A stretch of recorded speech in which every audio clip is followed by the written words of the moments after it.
heavy footsteps behind us and look up to see Jesse standing over us, a goofy smile on his face. Colt's next to him, holding the rest of Ken and I's clothes.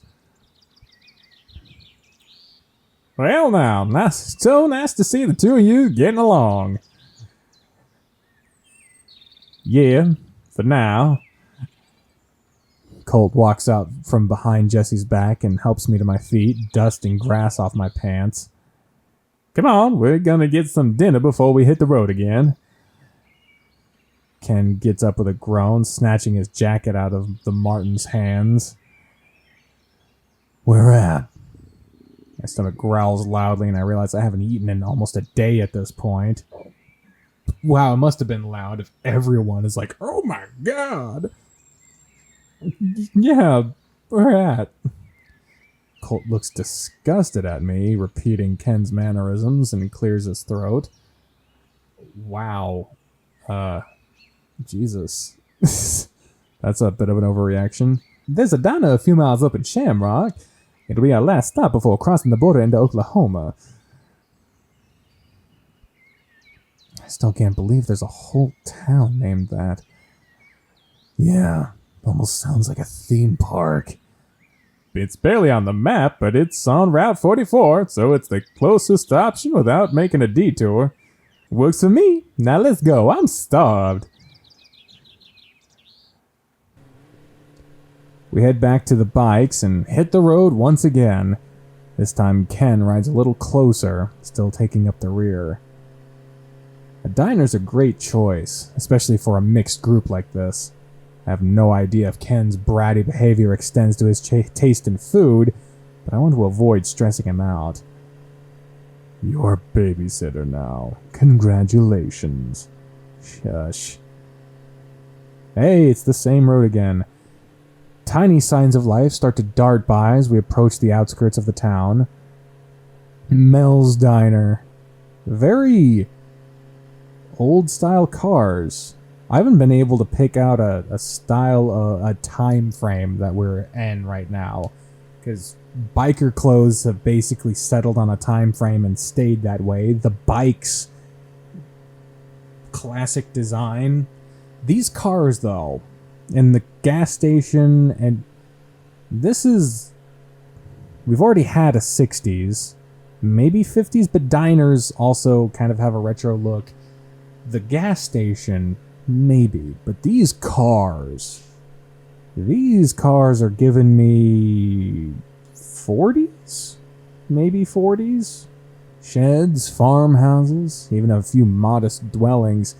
Eventually we reach the parking lot for the diner and pull in. Does this place have a drive-thru? This isn't a McDonald's, kid. McDonald's. Well, there's a possible clue. When did McDonald's start? And also, when did they start having a drive-thru? I'm not gonna spend time on this. I'm thinking maybe 50s. I'm sticking with that for now. I'm not gonna speculate too hard on it right now. But I don't. Damn it! I want to look it up. When did McDonald's start having drive-thrus? All right, McDonald's first opened in 55. Ooh, McDonald's opened its first drive-thru in the U.S. in 1975. Wow. Okay. That's interesting. So that... Really? The first McDonald's drive-thru was created in 1975 in Sierra Vista, Arizona, in a military installation. Wow. Okay. But those cars are not 70s style. The 70s had way more modernized cars than that. This is just odd now. I'm confused. What's McDonald's? I see. This is interesting. If they're going for 1950s, the first McDonald's opened in 1955. So if they're going for 50s, they might be referring to that, but the first McDonald's was not a drive-through. Oh. Opened the first McDonald's on May 15th, 1940. So where did I get 1955 from? I don't know. Okay, so Richard and Maurice McDonald opened the first McDonald's in San Bernardino, California in 1940. They were a drive-in at some point. But did he say drive-in or drive-through? Where's my mouse? No, he said drive-through. Even with the THRU. The first such restaurant opened in Britain. Okay, that's right.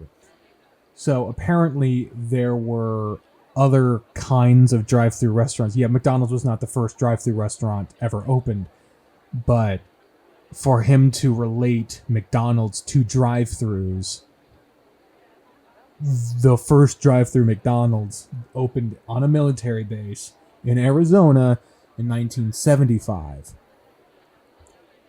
But fast food joint McDonald's that opened up a few years ago,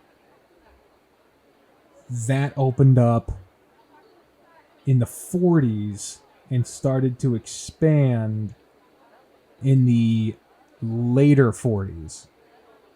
So this would likely place this time period as the 50s, which we haven't seen before because Mark was in the 60s and Gabriel's in the 80s. But this would possibly be the first mistake in terms of time placements. Just a weird reference to synonymizing McDonald's and a drive-thru, because it was not always a drive-thru. Why the hell am I focusing so much on this? Because I'm autistic and I focus on dumb shit sometimes. I don't know. I'm sorry. Anyway, moving on. Some fast food joint that opened a few years ago. Started seeing them pop up everywhere along the roads. Tiny little wafer-thin burgers. Zero nutrition. That's true. Give Ken a concerned look and he just shrugs. What? It's cheap. Not exactly employed right now. Me neither. Oh, fuck! I pull out my wallet and dig through it desperately. It's empty. Where's your card? Not your debit card, the fucking white card. I look toward Jesse and Colt, laughing awkwardly. Or, yeah, what did I say? Yeah, laughing awkwardly. So... Just this once, only 'cause you two are young'uns. Breaks my heart to see two kids eating like crap when their bodies are still growing. Colt rolls his eyes and gently punches my shoulder. I'm 30 and he says the same thing to me, don't worry. He's just an old codger. Guilty as charged. Now come on, let's get some grub. You guys are really, really generous. Like really, really generous. As we head closer, I can hear the sounds of people coming from inside in between muffled notes of music. Ken slows his walk, looking around nervously. Ken? You know, I saw these diners that have the girls bring the food to your car on roller skates. That would be a Sonic. Huh? Maybe they have something like that. I'd rather just stay out here. Is he? Yeah, he's either... This is either a claustrophobia thing or he's just, like, fucking scared of people. Fair enough. If he's being pursued. Jesse notices and we stopped and scoops us up in his arms, pushing us towards the front door. Aw, jeez. Nonsense! In this family, we eat at a table. Oh, jeez. Family? He's taking the fatherly role a little too literally, I think. Oh, man. I think this is literally just a steak and shake.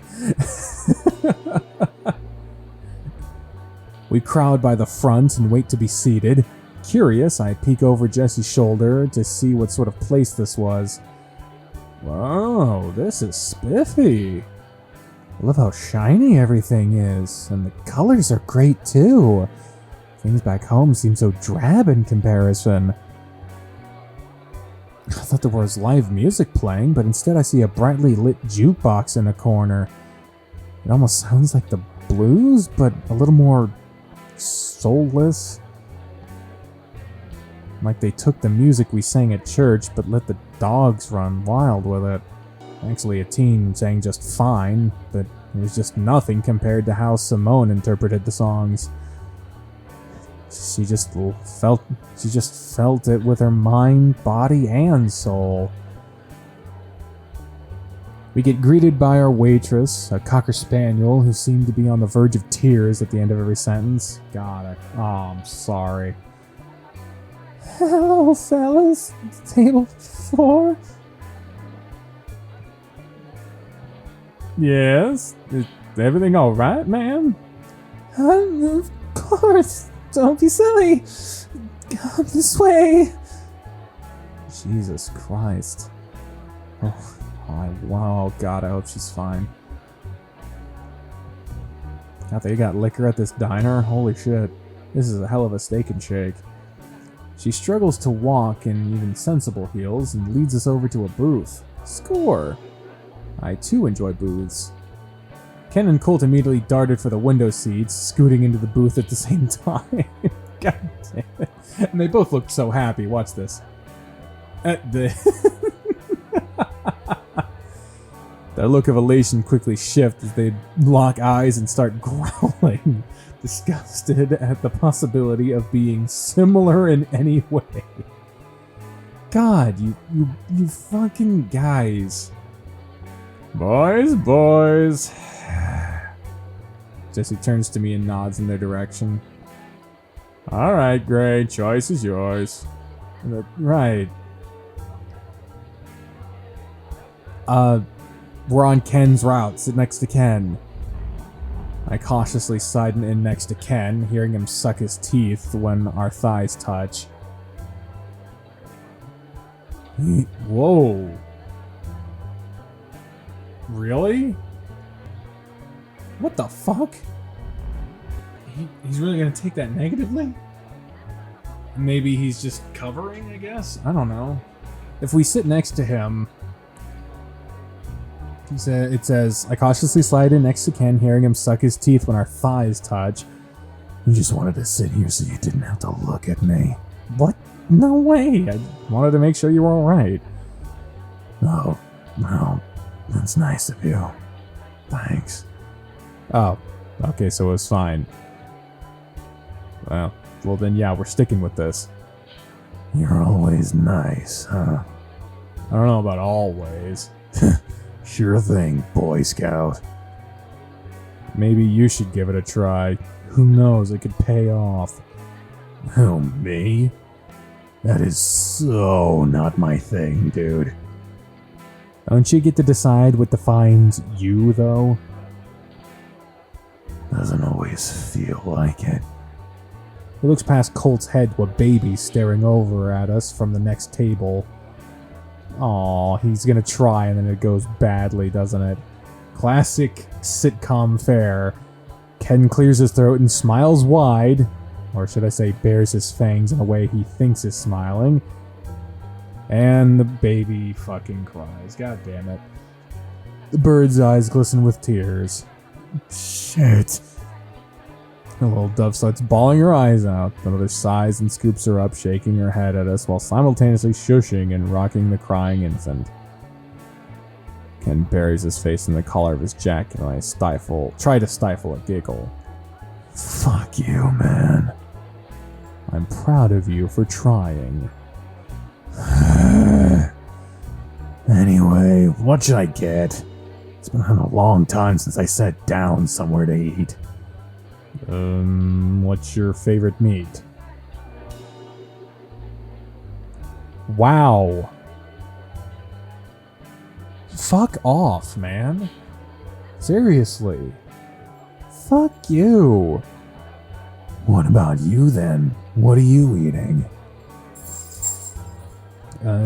Probably just a burger. I'm not picky. A burger doesn't sound half bad. What if they sell any good beer? Not so loud.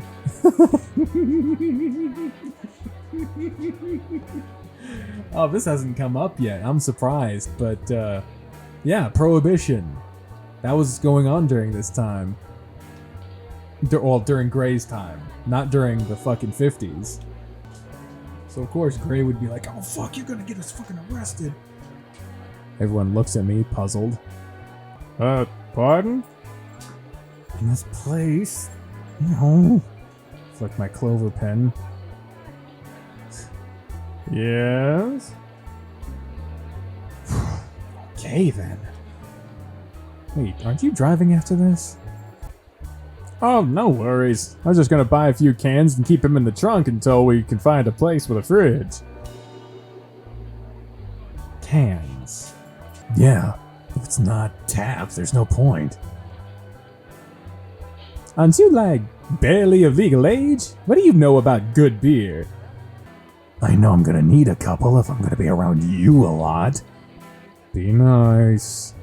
Eventually our waitress comes back to take our order, still sniffling after every word.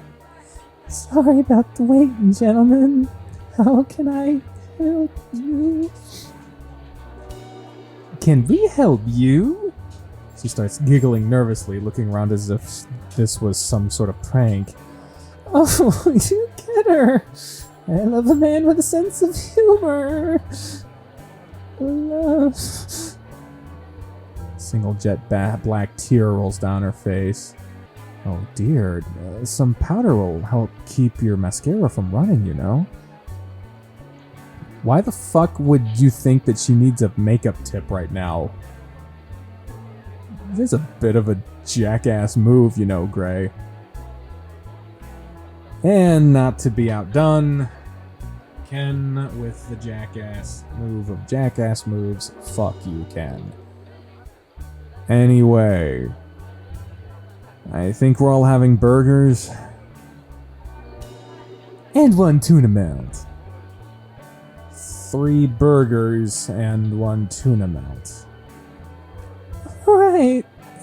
Any drinks beside water? I think we've had enough waterworks for the night. I'll have a Coke and a few cans of Miller for the road. She wipes her face, smearing some of the black across her cheek. ID, please. Jesse gives her an exasperated look, gesturing to his graying muzzle. Unless you don't want to. It's fine. Here. He leans over to give her a tiny plastic card. She carefully examines it before whistling, eyes wide. Yeah, yes, I'm an old sea dog. I'll just get a seltzer.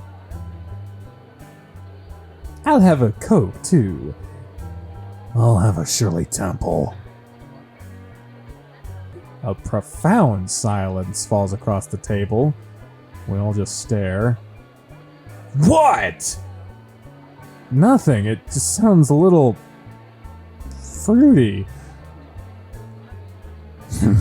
Fuck you guys. She walks away. I notice a gopher staring at me from across the room, sitting at the counter. He's dabbing his sweaty forehead with a cloth and stealing glances, looking away when I give him a confused expression. Weird. You know that guy, Gray? Sure don't. Never seen him before in my life. Well, anyway, suddenly a tiny paper ball bounces off Colt's forehead, landing in his water cup. What the? Who did that? Oh god. More fucking biker drama. Hear snickering from the table behind us and turn around to see a group of teenagers in leather jackets. A fox, a capital F on that fox, is already preparing another ball while a dachshund is getting ready to flick it in our direction. Fucking kids. Really? You're gonna try it again while I'm looking right at you? Flick. It hits him right between the eyes and he shoots up, knocking the table loudly with his knee. Little shits! He bursts into laughter, fist bumping as the fox watches on, smirking proudly. What? It's funny. Can we change tables? I don't see any more booze. Just keep your cool and be mature.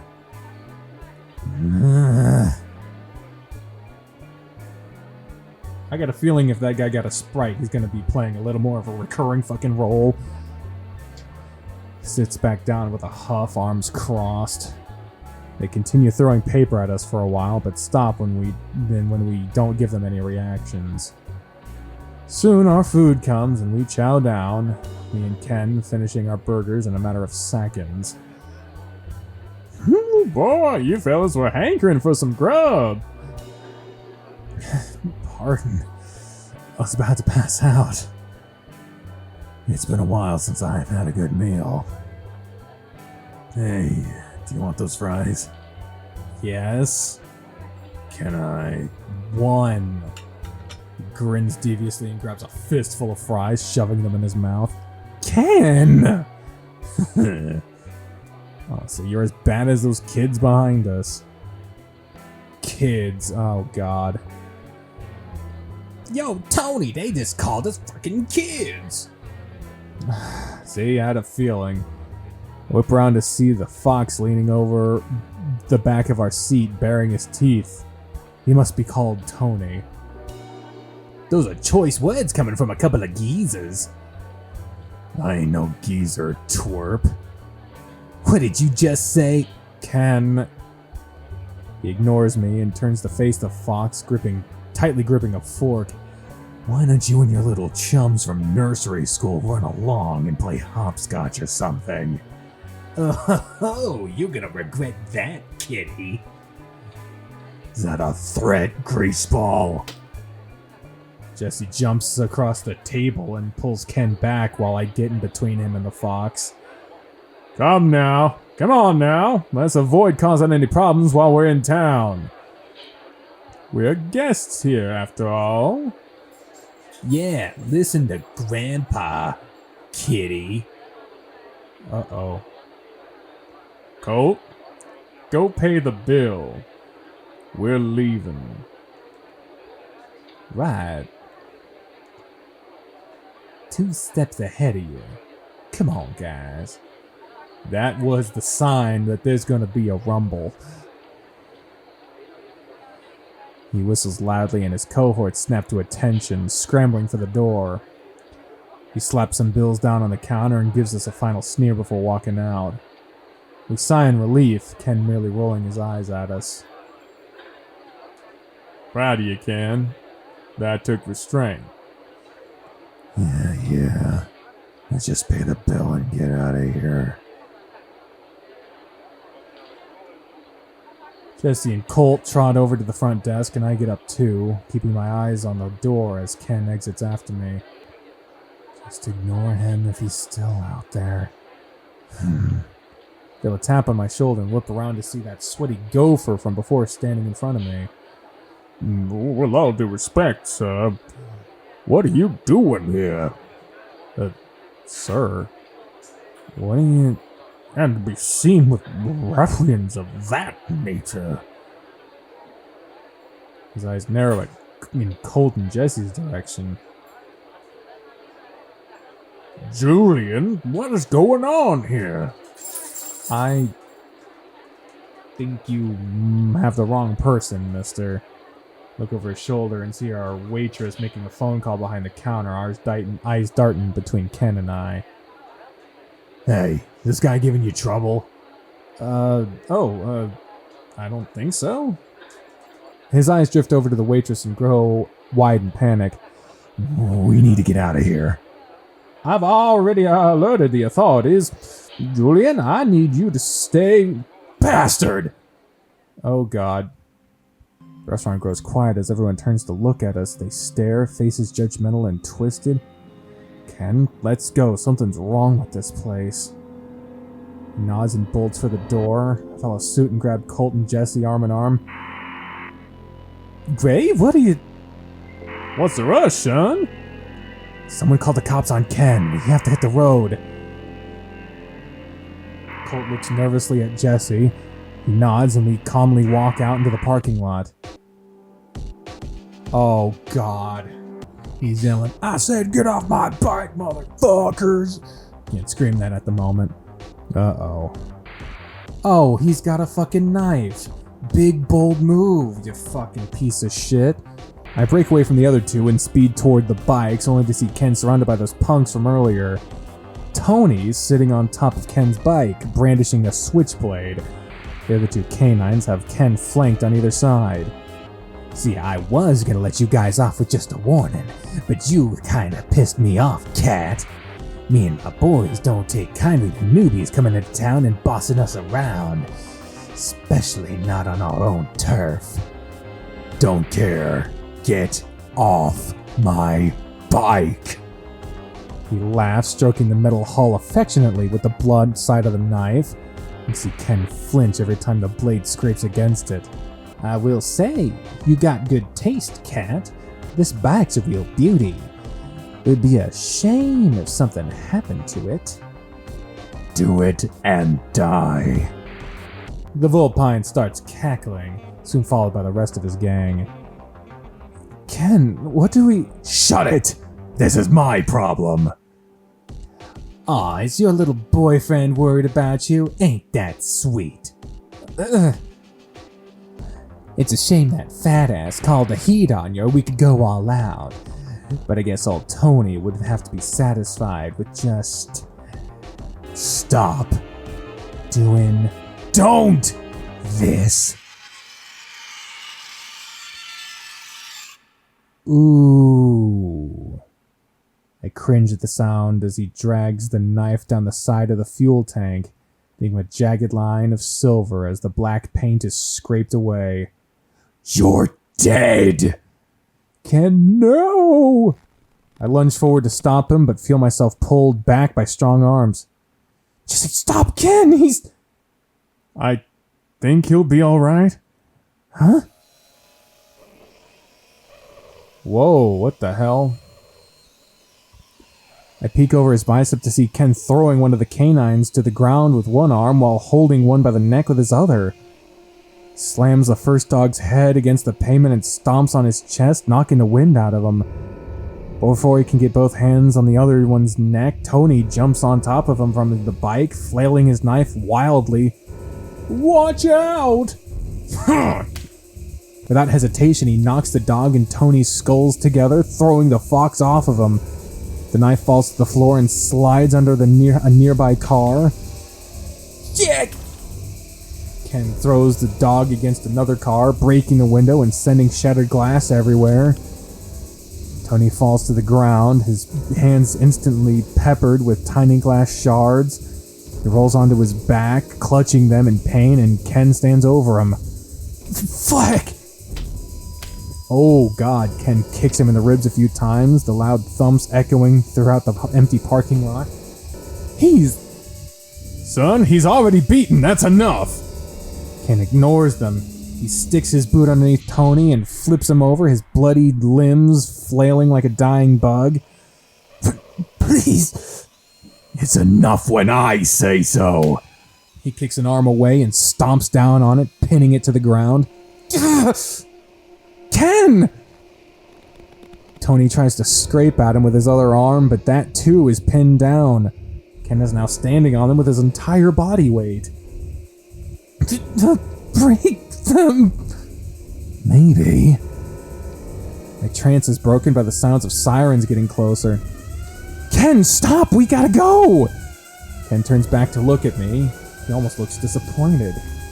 Shrugging, he turns back to look at Tony, a sniveling, tear-stained face with the fear of God in his eyes.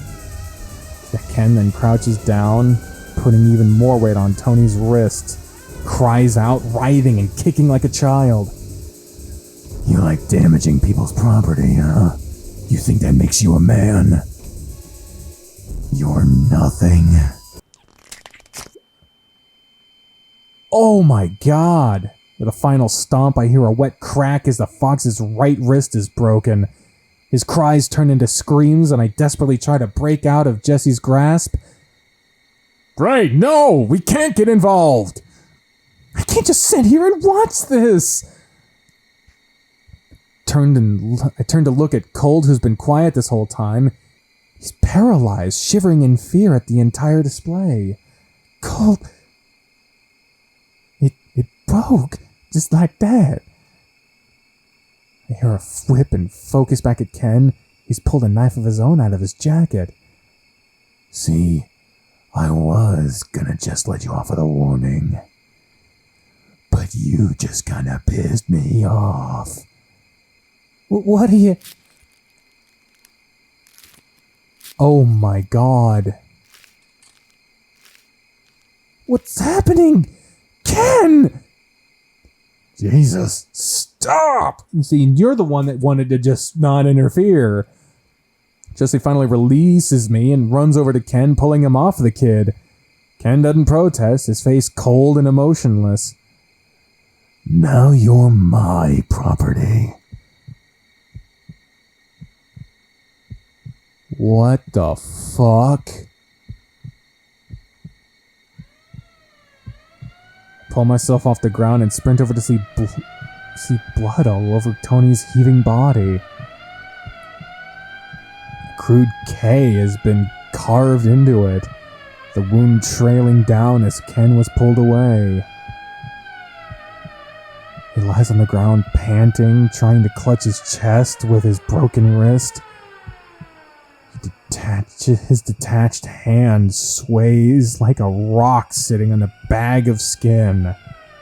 My stomach lurches and I lean onto a nearby car, feeling the world start to spin. What the fuck did we get ourselves into?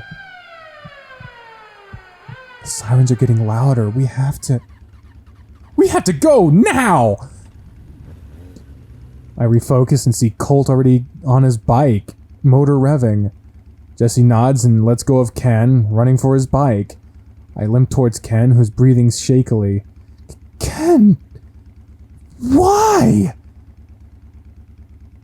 He's just a kid!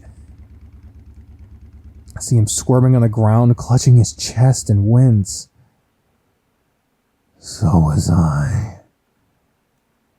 Huh? Let's get out of here.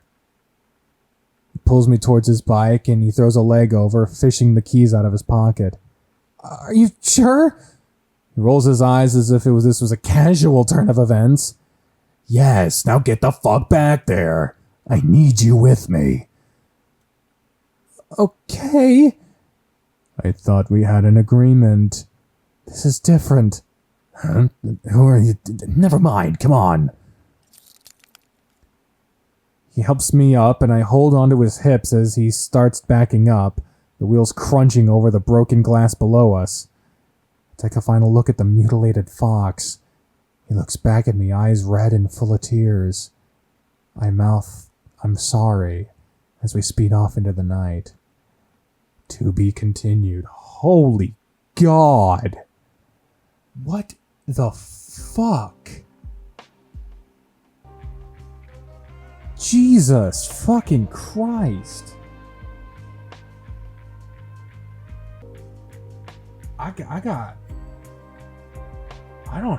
Shit. You know, I am flummoxed. There is a lot here. I don't know what the fuck to say. I don't know what the hell is gonna happen. I don't know what the fuck we're dealing with. You got theories on theories. I think the best case... I think the best course of action right now is not to theorize, but just to let the story play out.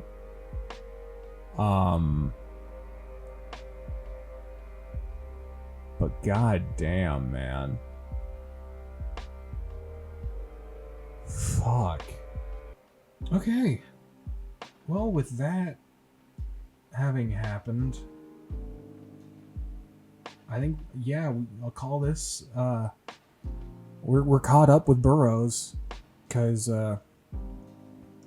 Yasuhiro ain't got a fucking route yet, so we're all caught up.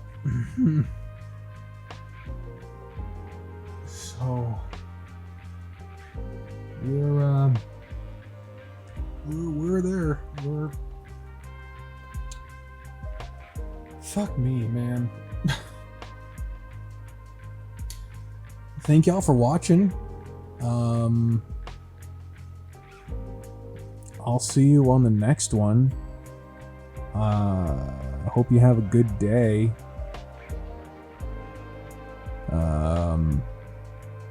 Fuck. Bye.